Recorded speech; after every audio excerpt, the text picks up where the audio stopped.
Okay, so yesterday or the other day we worked on subtracting mixed numbers, okay? So today I'm going to throw a kink in it, okay? Today we're going to do something that's a little bit more difficult because it's subtracting fractions with regrouping or renaming, or borrowing is what we call it sometimes. So for instance, what do you do when you have a problem like this? 42 minus 6. 6 minus 2. If I have 2, can you take 6 away from that? And the answer is no. So what are you going to have to do? I'm going to have to borrow a 10. So I'm going to take my, therefore leaving with that. 2 plus 10 more, what's 2 plus 10? It's 12. And that's why we bring this over. So now I have 12, which is big enough for me to take 6 from, which would give me 36. So we're going to do that today. But first you have to understand when you first do this, your steps are exactly the same, okay? You first have to make a common denominator, okay? So your first is your common denominator is we're going to make is what? What can both of my numbers make? So again, we've talked about this before. Look at your smallest number. Can your smallest number make a 6? The answer is yes. So therefore my new denominator is going to be 6. This is going to stay the same. Whatever you did to 1, you must do to the other. So 2 times 3 is 6. Therefore 1 times 3 is 3. Okay? This is where you're like, what? I can't do this. And you're right. I cannot take 5/6 from 3/6. So again, I just have 3/6, and I need to take 5/6 away from that. Okay? So again, here's my 5/6.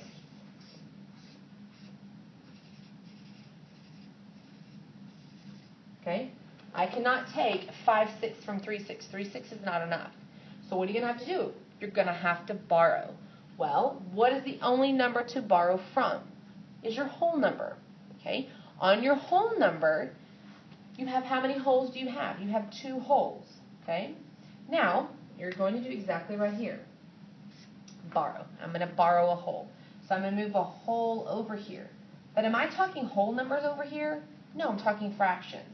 So if I were to make a fraction out of this, I've got 6.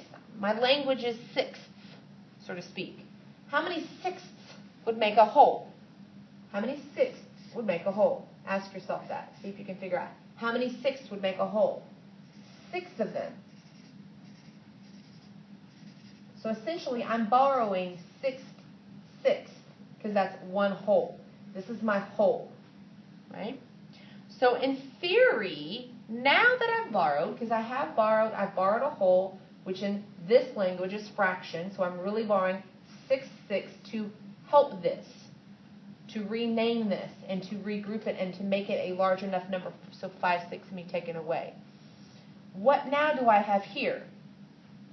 Well, I now have 9/6.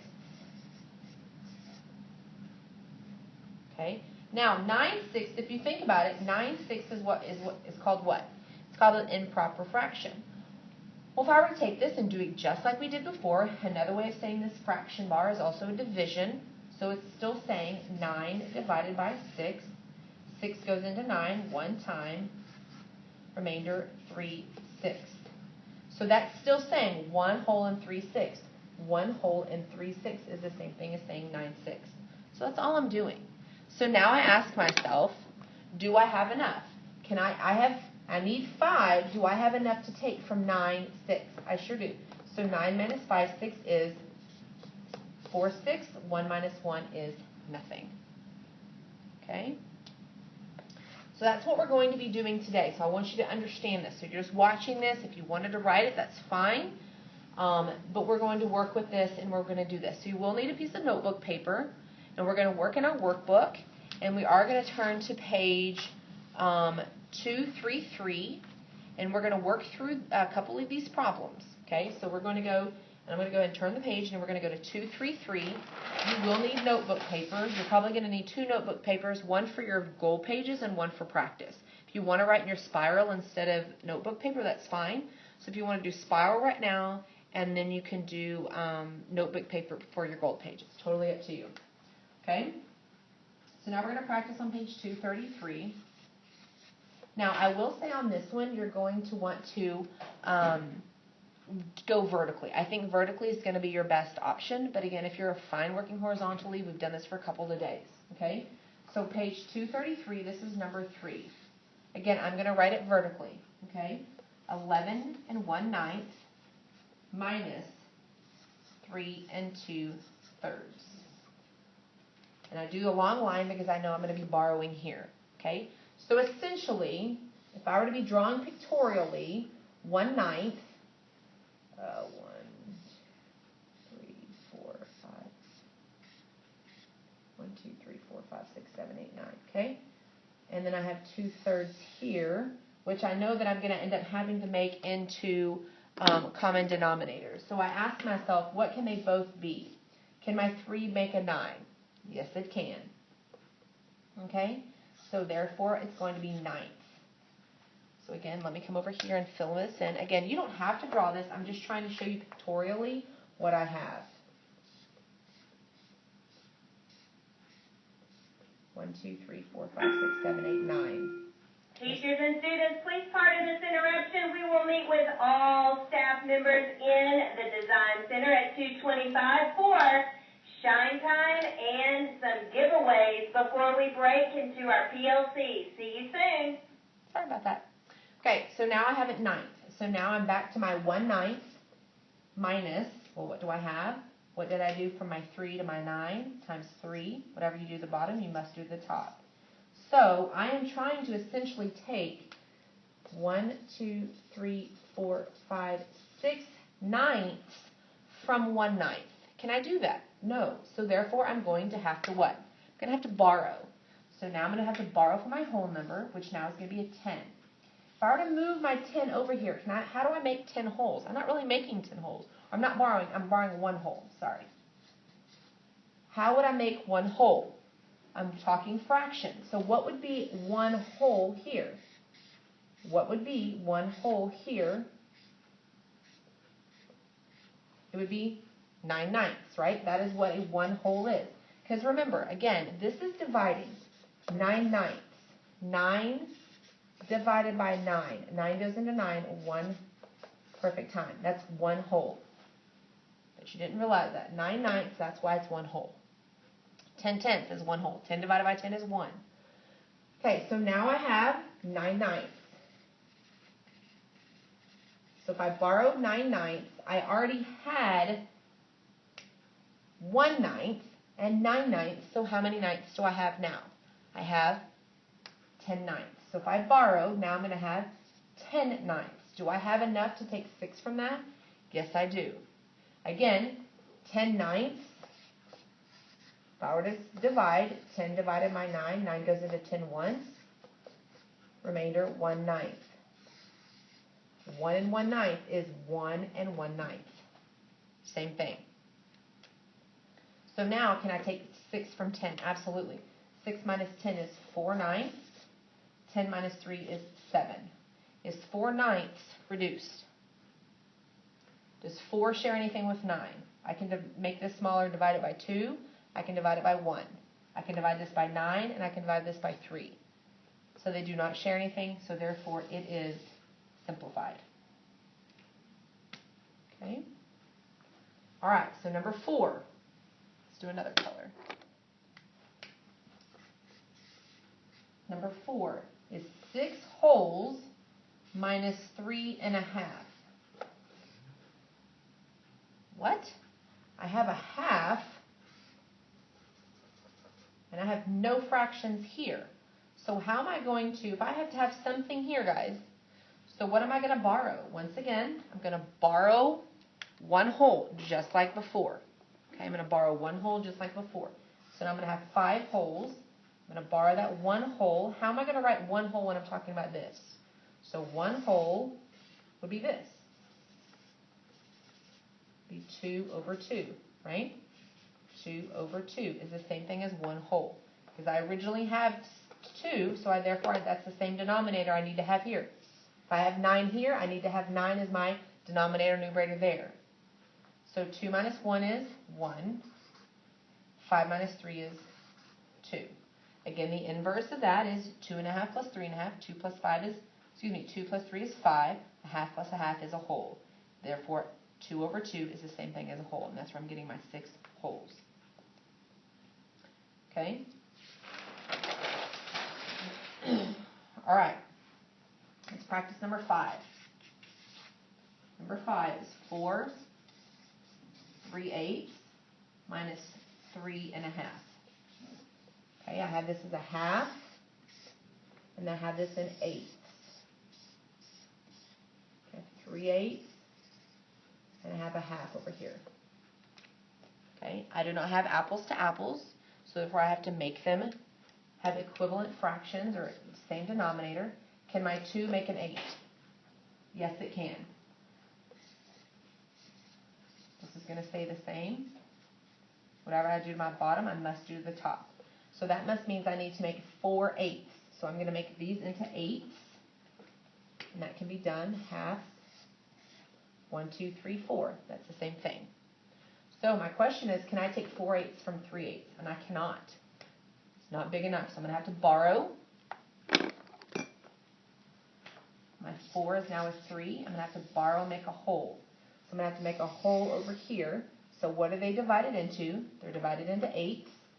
So therefore,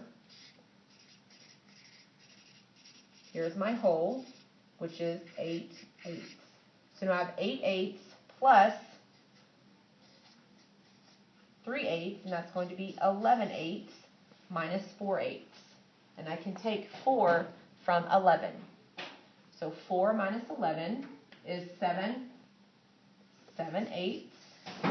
3 minus 3 is nothing. And we know that 7 eighths is a reduced fraction because they are consecutive. All right, let's go ahead and look at page 234. We're going to work on some word problems. 234. Okay, guys, we're on page 234. You plan to enter a songwriting contest. Your song must be exactly 3.5 minutes long. You have a song that has lasted for 4 1/5 minutes. How many minutes do you need to cut from the song? So again, this is my song, but it only can be 3.5. So I'm going to have to subtract. I want to find the difference. Again, just like before, we're finding a common denominator. Can 2 make 5? No. So what's 5 times 2? It's 10. Both of them can make 10. Whatever you do to the bottom, you must do to the top. So again, if I'm talking tenths, again, tenths, let's see, 1, 2, 3, 4, let's see, 1, 2, 3, 4, 5, 6, 7. 1, 2, 3, 4, 5, 6, 7, 8, 9, 10, I believe. 1, 2, 3, 4. There's tenths. So I've got 5 tenths, which is a half, and only 2 tenths. Okay, you don't have to draw this part, but I'm just showing you the borrowing part, because obviously I don't have enough up here for me to take 5 tenths away. So just like before, I'm going to have to borrow. My 3 is going to come over here, and it's going to be made as a whole. But another way to writing a fraction, a whole number, is in fraction form. So how would I write 1 whole in fraction? And again, my language is tenth. It would be, tenths. 10 tenths is a whole. So again, there's my 1 whole. So now I had 1 whole, or 10 tenths, plus 2 more of my original problem, which would now get me 12 tenths. So 12 tenths minus 5 tenths is going to be 7, 8, 9, 10, 11, 12, 7 tenths. Therefore, 3 minus 3 is 0. Therefore, making my answer be 7 tenths. So again, that's our biggest thing, is moving and you're borrowing. If I'm going to borrow 1 whole, I can't put a 1 here, because that's going to do no good. I have to still speak the language, and I'm speaking fraction language. So how do I write 1 whole? I write it as a fraction. 10 tenths is 1 whole. Again, how do I know that 10 tenths is 1 whole? With 10 divided by 10 is 1 whole. I get my 1 whole. Okay? Number 12, Harris and G are spending weekend camping. Their campsite is 6 1/4 kilometers from the main parking lot. They can take an ATV for the first part, but they must walk the rest. How far? So again, if you're looking at numbers, you need to always have your largest whole number on top. It's always the same in subtraction. Your largest whole number needs to go on top. Okay? So, oh my gosh, I don't know what's a good denominator. So I have to look at myself. Again, we've done this before where you can look at your answer choices. So it's telling me right there that my lowest common denominator or the best denominator is going to be 20. So what did I do from 10 to 20? Times 2 times 2. Whatever you do to the top, you must do to the bottom, and vice versa. I cannot take 14 from 5. Okay? So if I had 5/20 here, and again, I'm not going to show 20 because that's just too hard here, and 14/20, I don't have enough. So I'm going to have to borrow from over here, and I'm going to make a whole. But how do I make a whole? How much is a whole worth when I'm talking in 20ths? 20/20 is one whole. So if I had 20/20 and 5/20, how many 20ths do I have now? 25/20. Now come over here, and if I were to do this, I've got 25/20, 25/20. It goes in there one whole time. The remainder of 5/20 left. 1 and 5/20 is the same as 1 and 5/20. So now I'm going to subtract. 25 minus 14 is going to be 19/20. 5 minus 4 is 1. So I'm going to have 1 and 19/20 remaining. Okay. Go down and look at number 14. Coach Lopez is filling a water cooler with 4.5 gallons before the game. At the end of the game, 1 3/4 gallon of water was left over. About how many gallons of water did the team drink during the game? So again, it's finding the difference. I've got this number and this number that I'm going to be subtracting. Always and forever, your largest number goes on top, so it's going to be 4.5 minus 1 3/4. Okay? Again, you've got 4, 4, and a 4 and a 2 as denominators. Well, 2 can make a 4, and so I'm going to go with 4 as my denominator. 2 times 2 is 4. 1 times 2 is 2. Again, I've got, this one's an easy one to draw, 3/4. Originally I had a half, but I have to make it, this was a half that I originally started with. I can make it an equivalent fraction, that's 2/4, which is the same. I don't have enough, so I'm going to have to borrow. I'm going to borrow 1 whole. 1 whole is the same as what? 4/4. 4/4 is the same as 1 whole. So now I have 1, 2, 3, 4, 5, 6 fourths. I have 6 fourths. 6 fourths minus 3/4 is 3/4. 3 wholes minus 1 whole is 2 wholes. So 2 and 3/4. Okay? So when you're done, then you're going to start working on your gold pages, which is going to be on 234. And we'll talk about what problems to do on that. Okay. On your subtraction with renaming, you're going to do even numbers. So that's going to be 2, 4, 6, 8, 10, 12, 14, 16. You're going to do both 18 and 19 here. And you're going to go up to the top and you're going to write all on the back. Okay? So why don't we go ahead and do number 2 together, just so we can ensure the fact that you are understanding what we're doing. So you're going to use your notebook paper. Again, making sure it's nice and neat and legible so as to look back. So my problem is 4 2/9 minus 3 1/3. Subtracting. Got to make a common denominator. Can my 3 make a 9? Yes, it can. Whatever you do at the bottom, you must do to the top. And this stayed the same. So again, if this is helping you, continue thinking about this. So I've got this in ninths. This was in thirds before, right? Thirds before was 1/3. This was 2/9. So, but I had to make them in ninths because they're not the same. Well, now I've split them up the same, and now they're both ninths. Can I take 3 from 2? 3 from 2? No. So I'm going to have to borrow. My 4 is now a 3. I'm going to bring it over here, and I'm now going to make, what am I going to make? I have to borrow 1 whole. Well, I can't just write 1. 1 whole is what I'm borrowing, but I'm talking fractions. So how would I write 1 whole in fractions? I would make 9/9 because that's the language I'm talking about. Those are the pieces that I have. So that's 9/9. 9/9 is 1 whole. So I have 9/9. I have 2 more, 9, 10, 11. So now this is going to be renamed as 11/9. Again, 11/9 is the same as 1 and 2/9, which is the same thing as 1 and 2/9, 11/9. Okay? Seeing again how this is working together. So now I have 11/9, and I have enough that I can take 3 from that. So 11/9 minus 3/9 is going to be 8/9. 3 minus 3 is nothing. So is this going to be a simplified fraction? And the answer is yes, because these are what? Consecutive. So again, how I've got my work right here, it's nice and neat. I've got my number 2. I can easily tell. Now number 4 is going to go next. I'm going to come over here and write my answer of 8/9 on number 2. So continue doing that. Continue working. Please feel free to draw pictures. But again, if you're understanding it, that's the purpose of it. If you don't need to draw pictures, that's fine as well. If you need help, come talk to me and ask me questions.